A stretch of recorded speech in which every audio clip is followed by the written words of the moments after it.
एक प्रश्न बहुत उठाया जाता है कि केवल मुस्लिम ही वक्फ को क्यों दान दे सकता, ऐसा वक्फ बोर्ड में क्यों संशोधन किया गया। मैं ईमानदारी से कहना चाहता हूं, ऐसा नहीं कि मैं इस्लामिक मामलों का बहुत बड़ा आलिम फाजिल जानकार हूं, मगर इस्लाम में बहुत साफ मान्यता है कि जो गैर मुस्लिम है उसकी इबादत अल्लाह कबूल नहीं कर सकते, उसकी दुआ कबूल नहीं होगी तो दान कैसे कबूल होगा। साहब, हम इस्लामिक भावना का सम्मान कर रहे हैं। हमारे अल्पसंख्यक मंत्री गए थे तो वो मदीना में एक डेफिनेट लेवल तक जा सकते, उसके आगे नहीं जा सकते।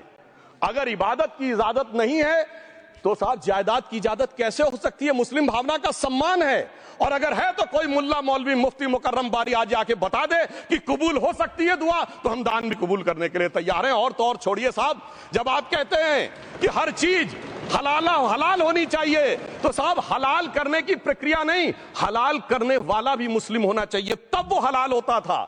तो मैं पूछना चाहता हूं साहब, काटने के लिए तो हलाल होने के लिए मुस्लिम जरूरी है, और बांटने के लिए बगैर मुस्लिम के भी हलाल होगा, ऐसा तो नहीं हो सकता। तो जो हमारी सरकार ने किया है वो मुस्लिम भावना के सम्मान के लिए किया है। और जहां तक मैं कहना चाहूंगा, हिंदू समाज के बारे में बात करते हैं, हमारे यहां कोई प्रॉब्लम नहीं है। हमारे यहां कोई ऐसा नहीं कि हज पे कोई गैर मुस्लिम नहीं जा सकता। हमारे देखिए कुंभ में 50 लाख विदेशी आए थे और किसी से नहीं कहा या कन्वर्ट हो जाओ। इसलिए मैं कहना चाहता हूं, हिंदुइज्म की धारणा और बाकी धारणा का जो तुलना करने का प्रयास करते हैं वो बहुत उचित नहीं है। मगर सभापति महोदय, इस वक्त ने कई अद्भुत नजारे दिखाए। इस्लाम में जो काफिर से ज्यादा मुशरिक और शिर्क को बुरा माना गया, नहीं जो भगवान को माने ही नहीं। यहां देखिए वो लेफ्ट के लोग जो कहते धर्म एक अफीम है, वो आज खुदाई खिदमतगार बन के खड़े हो गए। सोचिए कैसा बदलाव आया है। और सर, मुझे एक और चीज नजर आती है।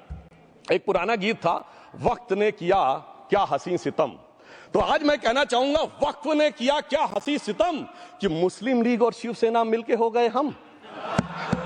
और मैं कहना चाहता हूं, ये मुस्लिम लीग वो है जिसने सेपरेट इलेक्टोरेट की मांग की थी, और इस शिवसेना के उबाटा के हमारे इस सदन के एक सदस्य हैं। और सर, हमारे साथ मुरली जी बैठे हैं, मुरली देवड़ा जी ने मुझे याद दिलाया, उन्होंने मिलिंद देवड़ा जी ने याद दिलाया, उन्होंने कहा एक जमाने में उन्होंने कहा था मुस्लिमों की नागरिकता छीन लेनी चाहिए। इसीलिए मैं कह रहा हूं, वक्त ने किया क्या हसी सितम, ये दोनों मिलके हो गए हम। और मैं सर, मैं इसके बाद एक टेक्निकल बात करना चाहता हूं। जब इन्होंने टाइम ड्यूरेशन हटा दिया था और बैक में पीछे जा सकते थे, तो मैं पूछना चाहता हूं सर कि जब ब्रिटिश हुकूमत आई तो उसने तो मुगलों सारी हुकूमत ले ली थी, तो उनका मालिकाना हक कैसे हुआ। सर, 1707 के बाद तो इस्लामी हुकूमत दिल्ली से खत्म हो गई थी।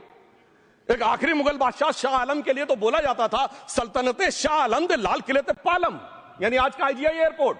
तो साहब उसके बाद ये गुजरात के सूरत से लेकर लखनऊ तक उनका मालिकाना हक निकलने कहां से लगा।